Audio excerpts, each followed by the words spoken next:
Ya. He intentado hacer esto como 4 o 5 veces. Bueno, espero que se encuentren bien, que estén tomando las medidas necesarias.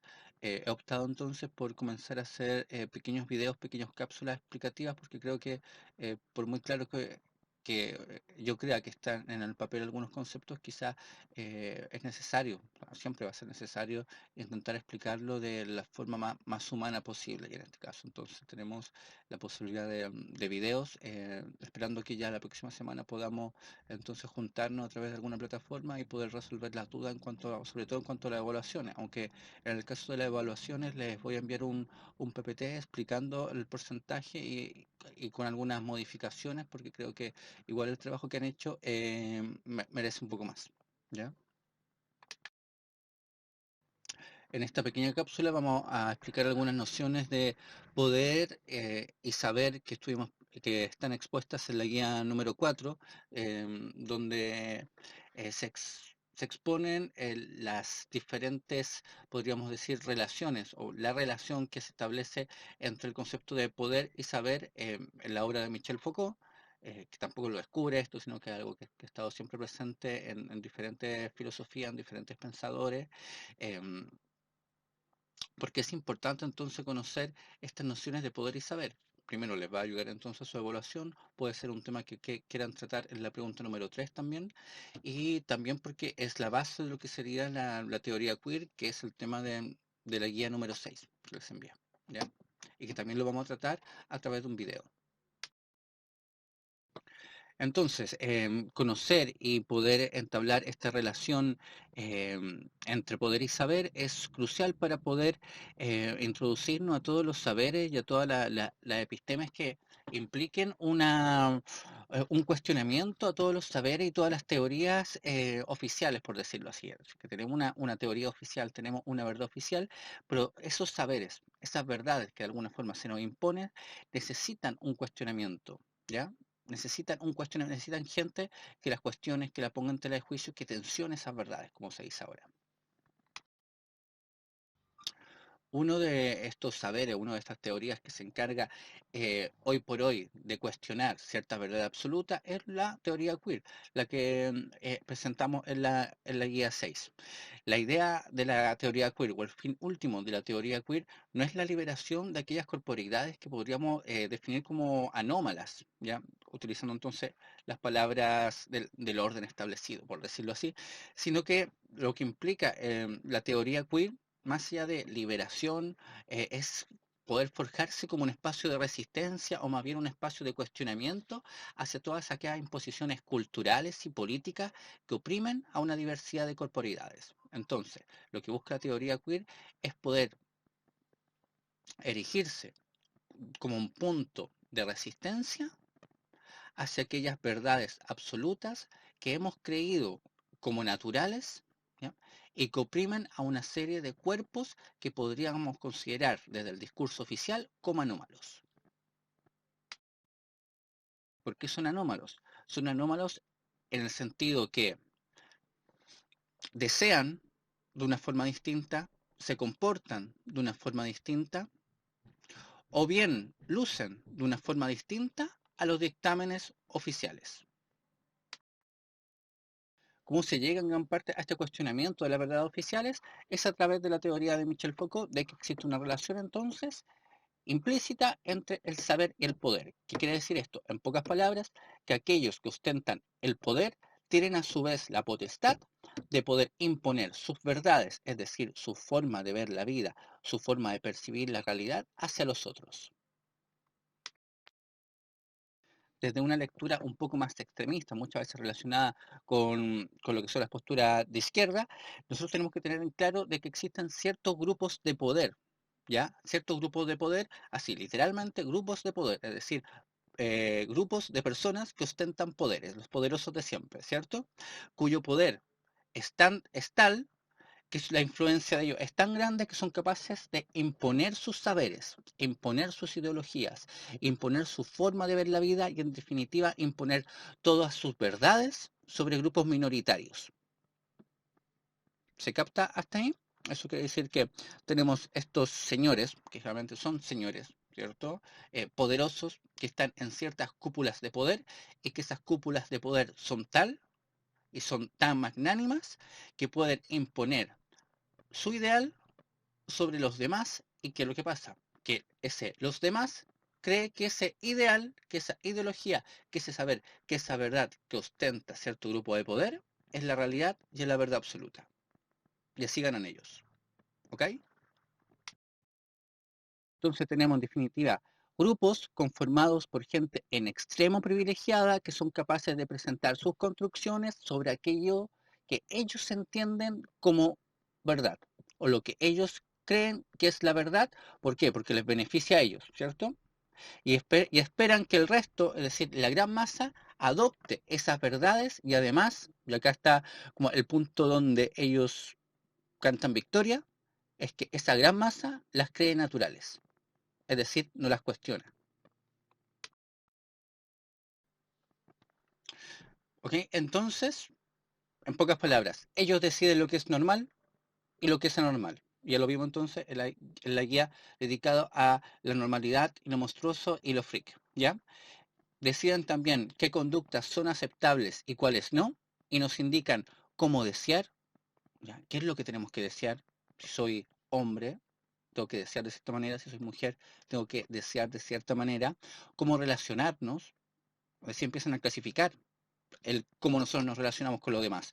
Esto es amistad, esto es noviazgo, esto es matrimonio, esto es pololeo, esto es andar simplemente, no, es que somos amigos nomás, no, es que somos, no, es que es mi andante, ¿ya? O sea, nos relacionamos con los demás de acuerdo a las estructuras que ellos nos han impuesto. Ahí tenemos entonces el ejemplo de instituciones como el matrimonio. Tenemos ejemplo también instituciones como la amistad, cuáles son los límites de la amistad, porque con mi pareja es esto sí y con mi amigo esto no. ¿Se entiende? A eso se refiere con el cómo ellos nos indican cómo desear, cómo relacionarnos y también nos indican qué consumir. Nosotros consumimos de acuerdo a lo que ellos nos están indicando y nos están bombardeando diciendo esto es lo que se debe consumir, así es como te debes alimentar, esto es lo que debes tomar y así es como debes comportarte en ciertas situaciones. ¿Ya? Todo eso es indicado entonces por los grupos de poder. ¿Por qué? Porque ellos tienen además el poderío, tienen el control de todo lo que son los medios ideológicos, los medios políticos y los medios masivos de comunicación. ¿Qué esperan ellos de esto? Esperan una homogeneización, es decir, que todos de alguna forma actuemos y nos comportemos de la misma manera, ¿ya? Y acá es fácil hacer una extrapolación a lo que es el sistema educativo, porque el sistema educativo actual, ¿qué es lo que busca? Que todos los estudiantes, todos los alumnos se comporten de la misma manera, es decir, que respondan a los mismos estímulos y por eso las pruebas son estandarizadas, o sea, se cree entonces que el alumno es una especie de ser universal que donde todos van a responder de la misma forma. ¿Ya? Entonces es lo que espera el orden social también de nosotros, que todos nos comportemos, que todos actuemos, que todos deseemos, que todos nos relacionemos de las formas que ellos tienen ya prescritas.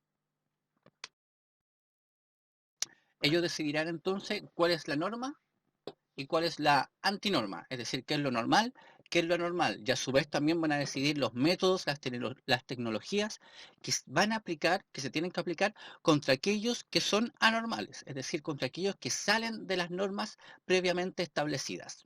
¿Ya? Em, y en este apartado entonces nosotros ubicamos todo lo que son las instituciones, todo lo que son las tecnologías, los métodos y las prácticas que se utilizan para poder encauzar nuevamente esos cuerpos anormales, esos cuerpos desviados. Y ahí tenemos la escuela, la cárcel, el castigo, la vigilancia, etcétera. Y aquí entran entonces todos esos métodos que utilizamos para normalizar. Yo sé que la palabra normalizar ahora está muy en boga y no está siendo, o sí, da lo mismo como se use, porque el lenguaje muta, el lenguaje cambia. Pero cuando hablamos de normalizar bajo estos términos, eh, no es hacer normal un comportamiento extraño o freak, o como sea, sino que normalizar desde la perspectiva de lo que es la sociedad disciplinaria, lo que es la vigilancia, entonces, tiene un significado un poco más profundo quizás y tiene que ver con los intentos que tiene el orden social o orden heterosexual, como lo podría definir Monique Wittin, ¿cierto? Por enderezar, una palabra bien que se ocupa mucho, ¿cierto? El enderezar a alguien, ¿ya?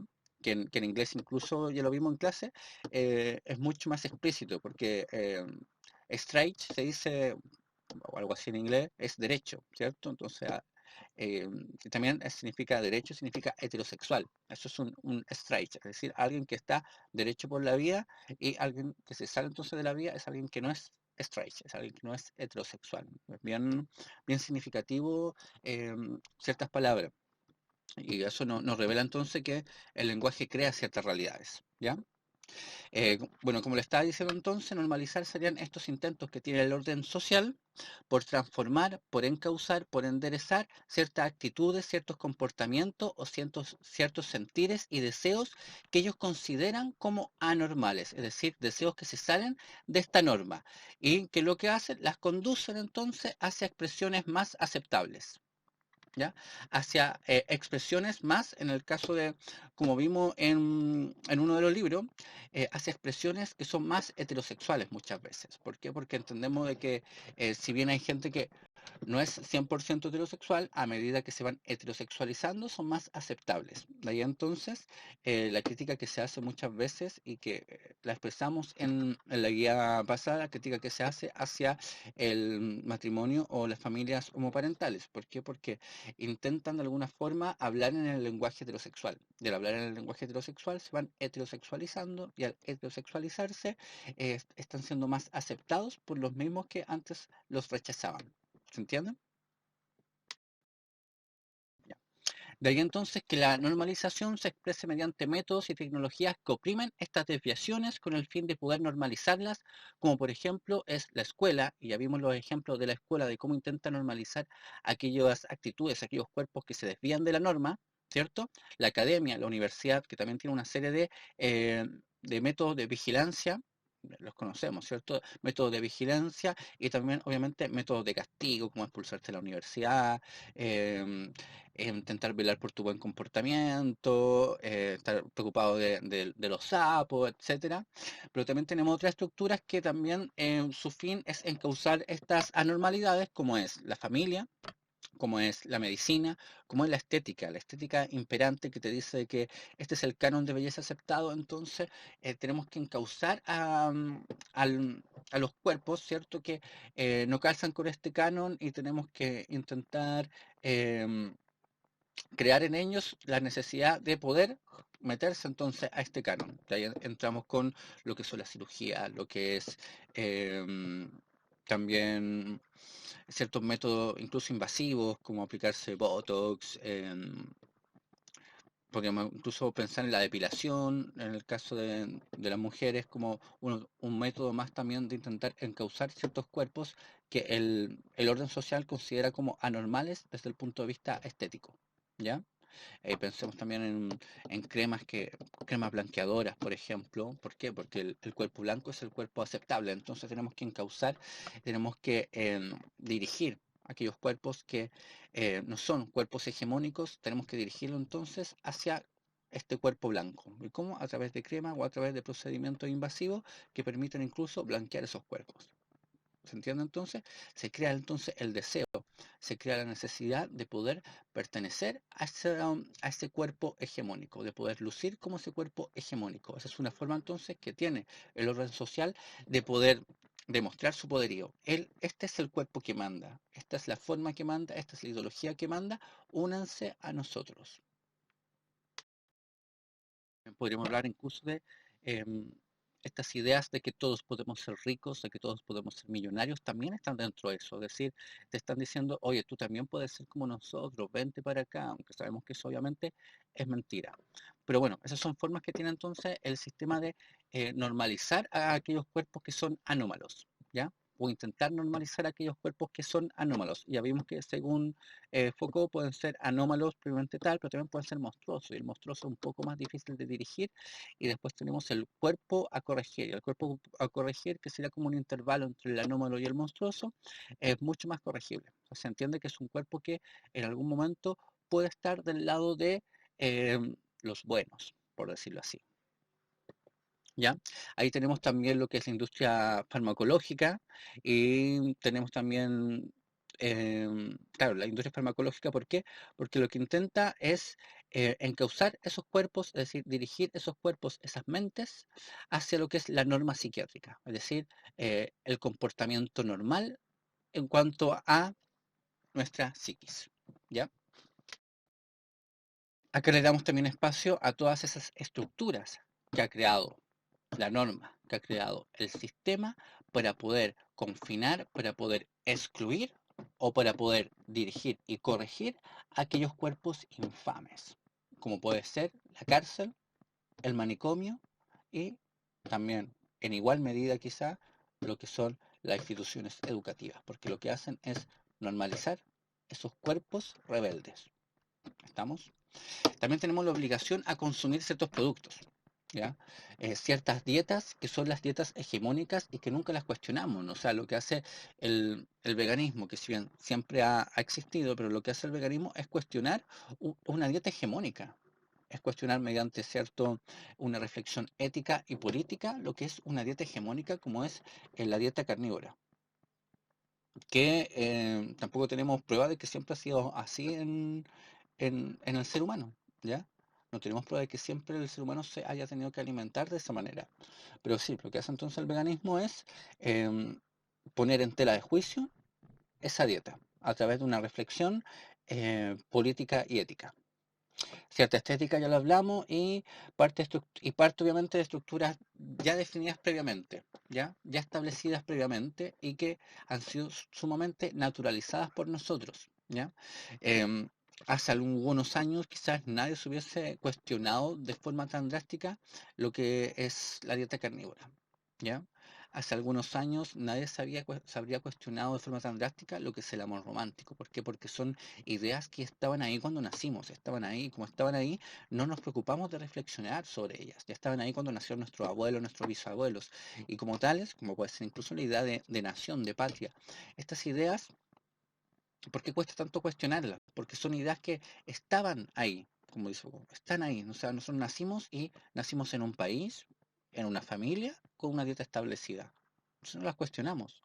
Es mucho más fácil cuestionar aquellas ideologías, aquellas ideas que nacen, ¿cierto? Mientras nosotros nos estamos desarrollando. Por eso es tan fácil criticar el feminismo. ¿Ya? Y por eso hay tanta crítica contra el feminismo, porque es algo que apareció, por decirlo así. O sea, siempre ha existido, pero apareció en la palestra pública en un momento. En cambio, es mucho más difícil cuestionar el patriarcado. ¿Por qué? Porque nos hemos desarrollado como humanidad en torno a ese sistema. Ya, entonces todas las estructuras, las instituciones y los modelos que existen y que afectan nuestro diario vivir tienen como objetivo último la normalización de aquellos cuerpos que escapan de la norma y cuerpos que son considerados como minorías. De acá,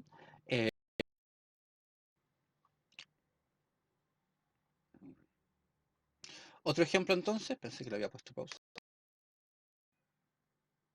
Otro ejemplo entonces es el de los negros, ¿cierto? Los negros son una mayoría estadísticamente. En Sudáfrica, por ejemplo, eran la mayoría estadística, pero había un 10% de blancos que ejercía opresión sobre esa mayoría negra.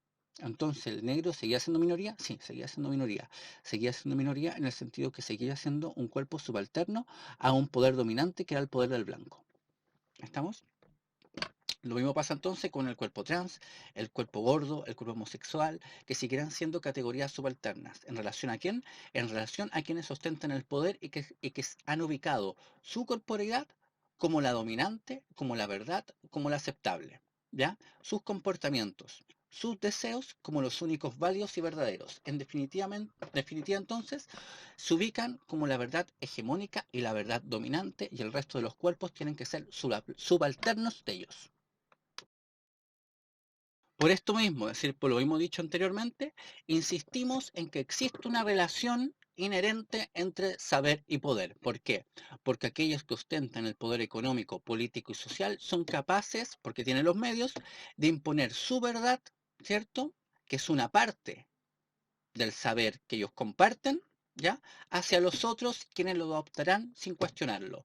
Entonces tenemos este grupo de poder que nos dice que la verdad es la que a ellos les conviene, o el como ellos son. La verdad, es decir, lo aceptable, es comportarse de cierta manera, desear de cierta manera, lucir de cierta manera, y yo voy a imponer esa verdad como la única aceptable. Ustedes tienen que comportarse así. Oh, me eché algo. Ya, ustedes tienen que comportarse así, tienen que ser de esta manera, tienen que ser como nosotros o tienen que mirarnos a nosotros como el ejemplo a seguir. Y el resto va a adoptar ese dictamen sin cuestionarlo. ¿Ya? Esto, ¿qué es lo que nos corrobora? ¿Qué es lo que nos corrobora cuando decimos que hay grupos de poderes que imponen su verdad ante otros? Nos corrobora primero que somos cuerpos subalternos todos y que no existe la verdad como tal, sino que la verdad, ¿cierto? Es una creación ficticia que responde a los intereses de ciertos grupos de poder. Eso es lo que nos está diciendo. Entonces la verdad es una creación, es una ficción que corresponde a los intereses de ciertas personas que se ubican en las cúpulas de poder, ¿ya? Y que por lo tanto, la verdad, ¿qué va a ser? Va a ser flexible, va a ser moldeable y para nada absolutista. Es decir, que la verdad puede cambiar. Las concepciones entonces que tenemos de realidad pueden ir cambiando de acuerdo a quienes se ubiquen en esas cúpulas de poder. Lleva entonces a la siguiente conclusión de que todas esas verdades que nosotros creemos naturales y que nos dicen, nos dictan cómo tenemos que sentir, cómo tenemos que comportarnos, cómo tenemos que desear y de qué manera nos clasificamos como cuerpos o nos clasificamos como seres humanos, son creaciones ficticias y como tales tienen que ser puestas en tela de juicio, tienen que ser cuestionadas, tenemos que reflexionar en torno a ellas y deben ser deconstruidas de alguna manera.